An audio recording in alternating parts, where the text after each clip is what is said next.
الف لام میم. رومیان یعنی د روم امپراتوري مغلوبه شوه ده په نږدې هیواد کې او له خپل دغه مغلوبوالي نه وروسته به هغوی برلاسي شي.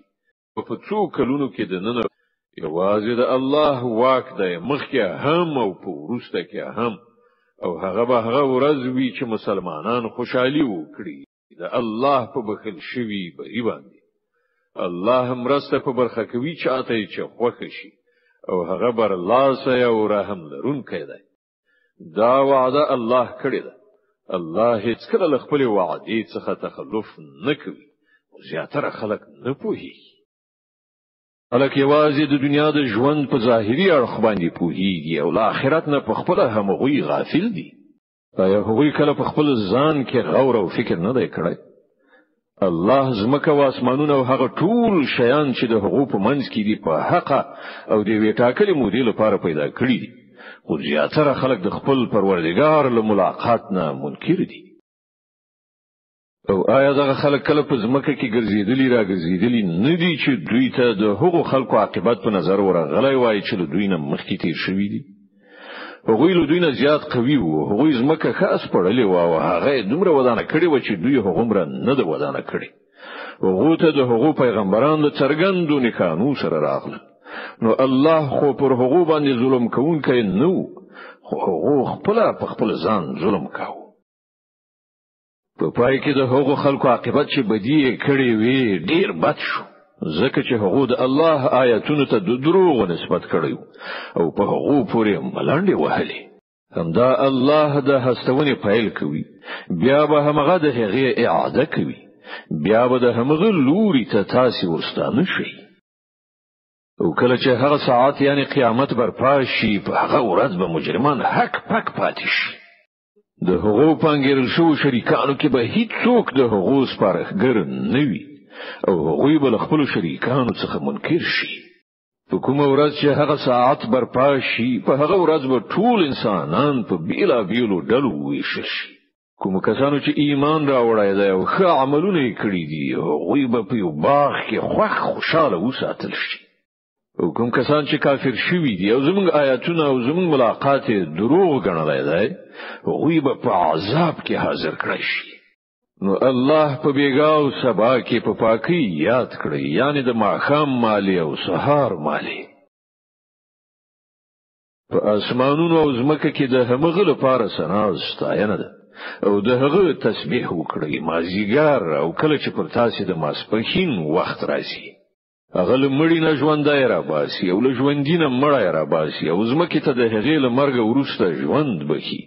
په همدې توګه به تاسو هم د مرګ له حالت نه راوېستل شئ. د هغه له قانون دا ده چې هغه تاسو له خاورې څخه پیدا کړی، نو تاسو بشر یاست چې په ناڅاپي ډول په زمکه کې خوريږئ. او د هغه له قانون څخه بل دا ده چې هغه تاسو لپاره همدا تاسو له جنس نه میرمنې پیدا کړی ترڅو چې تاسو له هغه سره آرام ترلاسه کړئ او تاسو خزي او خاوند په منځ کې مینا او خواخوږي پیدا کړه. په باوري ډول په دې کې د هغو خلکو لپاره ډېرې نښانې دي چې غور او فکر کوي. او د هغه له قانون څخه د اسمانونو او زمکه پیدایښت او تاسو د ژبو او تاسو د رنگونو بیلا بیلوالی دی. په باوري ډول په دې کې د پوهانو لپاره ډېرې نښانې دي. او د هغه له قانون څخه د شپې او ورځې تاسو ویده کېدل او تاسو د هغه د فضل لټول دي. په باوري توګه په دې کې د هغو خلکو لپاره ډېرې نښانې دي چې په غور سره اوري. او د هغه له قانون څخه دا ده چې هغه تاسو ته د برېښنا ځلا درخي له ویرې سره هم او له تمې او امیدوارۍ سره هم او له اسمانه وبوروي، بیا د هغو په وسیله ځمکې ته د هغې له مرګ وروسته ژوند بخي. په باوري ډول په دې کې د هغو خلکو لپاره ډېرې نښانې دي چې له پوهې نه کار اخلي. او د هغه له قانون څخه دا ده چې اسمان او زمکه د هغه په حکم ټینګ دي. بیا څنګه چې هغه تاسو ته له زمکه نه بلنه درکړه فقط په همدې یو ناره به تاسو په ناڅاپي ډول راوځي. په اسمانونو او زمکه کې چې هر څوک دي د هغه بندگان دي، ټول د هغه د فرمان تابع دي. هماغه ذات چې د هستونې پیل کوي بیا به همغه د هغه اعاده وکړي او دا د هغه لپاره لا زیاته آسانه ده. په اسمانونو او ځمکه کې د هغه صفات تر ټولو لوړ دی او هغه برلاسی او د حکمت څښتن دی. هغه تاسو ته په خپل همداس تاسو له ذات نه یو مثال راوړي. آیا ستاسو له هغو غلامانو څخه چې ستاسو په ملکیت کې دي ځینې غلامان داسې هم شته چې زمونږ په درکړای شوی مال او شتمنۍ کې له تاسو سره مساوي برخوال وي او تاسو له هغو نه همغه څه وویریږئ لکه څنګه چې په خپل منځو کې له خپل سیالانو نه وویریږئ. په دې ډول موږ آیاتونه څرګند وړاندې کوو د هغو خلکو لپاره چې له پوهې نه کار اخلي. او دغه ظالمان به پوهه او ادراک په خپل انګیرنو پسې خوځېدلي دي. او څوک هغه چاته لار ښودلی شي چې الله هغه گمراه کړی دغه خلکو خو هیڅ مرستندوی نشي پیدا کېدلای. نو ای پیغمبره له خپل پیروانو سره دې په ولوري کې دوی سره خپل مخ د دین خواته برقرار وساته. پر هغه فطرت محکم شه چې پر هغه باندې الله تعالی انسانان پیدا کړی. د الله جوړ کړی ساختمان نشي بدلیدای. هم دغه بیخي سم صحیح دین دی خو زیاتره خلک نه پوهیږي. ټینګو سي په دې خبره باندې د الله لوري ته رجوع کوونکی او له هغه نه وېریږي او لمونځ قائم کړي او مکیږي له هغو مشرکانو څخه چې هغوی خپل دین بیل کړی دی او په ډلو ویشل شوي دي او له هر یوې ډلې سره چې څه دي په همغه کې هغه خوشاله ده. د خلکو حال دا دی چې کله هغوی ته تکلیف رسیږي نو د خپل پروردګار لوري ته پرجو کولو سره هغه بولی. بیا کله چې هغه د خپل رحمت یو څه خوند په هغه باندې څکی نو په ناڅاپي ډول هغه نه ځینې خلک په شرکولو لاس پوري کوي تر څو چې زمونږ د کړي احسان ناشکری وکړي. خانو مزه چرچې وکړي ډیر ژر به در معلومه شي. ایا مونږ کوم داسې سند او دلیل پر دوی باندې نازل کړی دی چې د هغه شرک پر اختینولۍ باندې شاهدی وایي چې دوی کوي؟ کله چې مونږ په خلکو باندې د رحمت خوند سکونو هغوی ور باندې ویاړیږي او کله چې د هغوی له خپل کړو وړونه پر هغوی باندې بلا راځي نو یو څه ناڅاپه هغوی نه امید کیږي.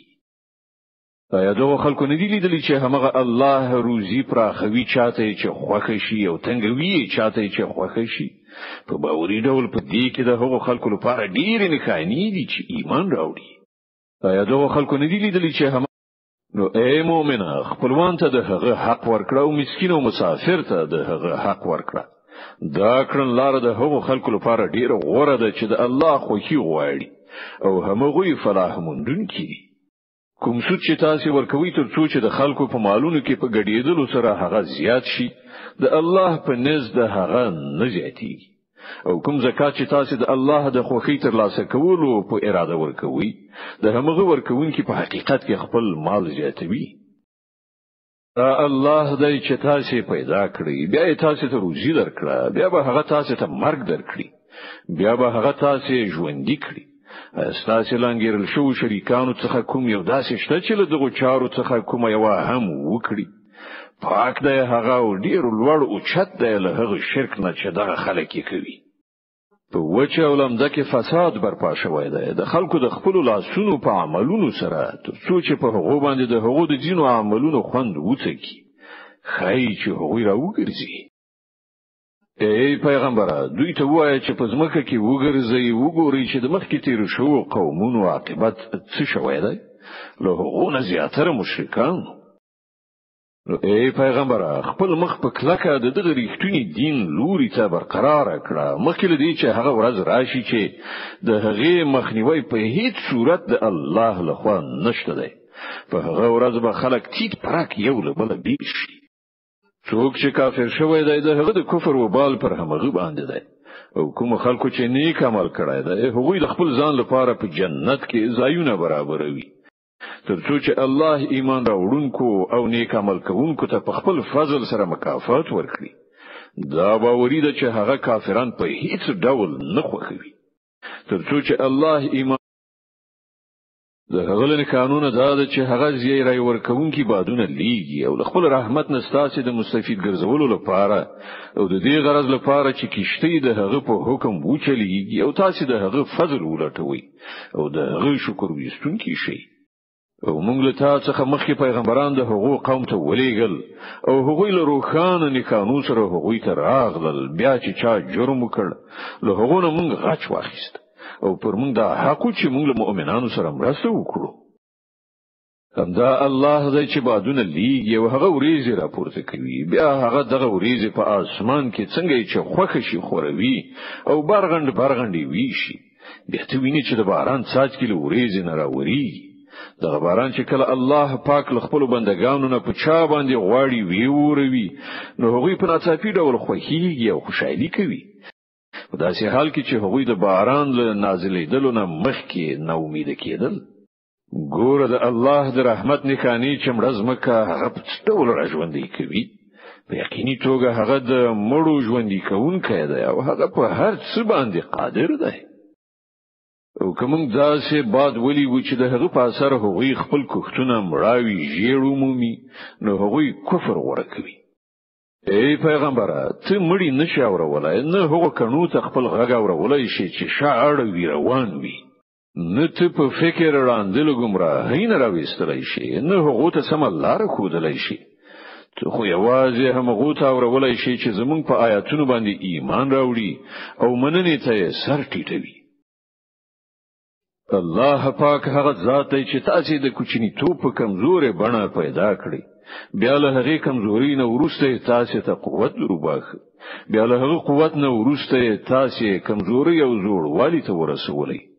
هغه چې هر څه غواړي پیدا کوي، هغه په هر څه پوهیدونکی، په هر څه باندې قدرت لرونکی دی. او کله چې هغه ساعت برپاوي، نو مجرمان به د قسمونو په خوړلو سره وایي چې موږ له پوره یو ساعت نه زیات نه یو زندېدلی. په همدغه ډول هغوی د دنیا په ژوندانه کې له حق نه اړولي ګرځېدل. حکم کسان چې له علم او ایمان څخه مستفید ګرځول شوي دي، هغوی به وایي چې د خدای په لیکنه کې خو تاسو د حشر تر ورځې پورې په موضوع زندېدلی. اوس دا همغه د حشر ورځ ده، خو تاسو نه پوهیدلئ. نو دا به همغه ورځ وي چې په هغه کې به ظالمانو ته د هغو عذر وړاندې کول هیڅ ګټه ونه رسوي او نه به ورته د بخښنې غوښتلو لپاره وویل شي. مونږ په دې قرآن کې خلک راز پوهولي دي. ته که هر نښانه راوړي، کوم خلکو چې لمنلو نه انکار کړی دی، هغوی به همدا وایي چې تاسو په باطل باندې. دې توګه الله د هغو خلکو پر زړونو باندې مهر وهي چې بې علم دي. نو ای پیغمبر، صبر وکړه، په یقیني توګه د الله وعده رښتینی ده او هیڅ کله دې هغه خلک ته بې ثبات و نمومي چې باور نه کوي.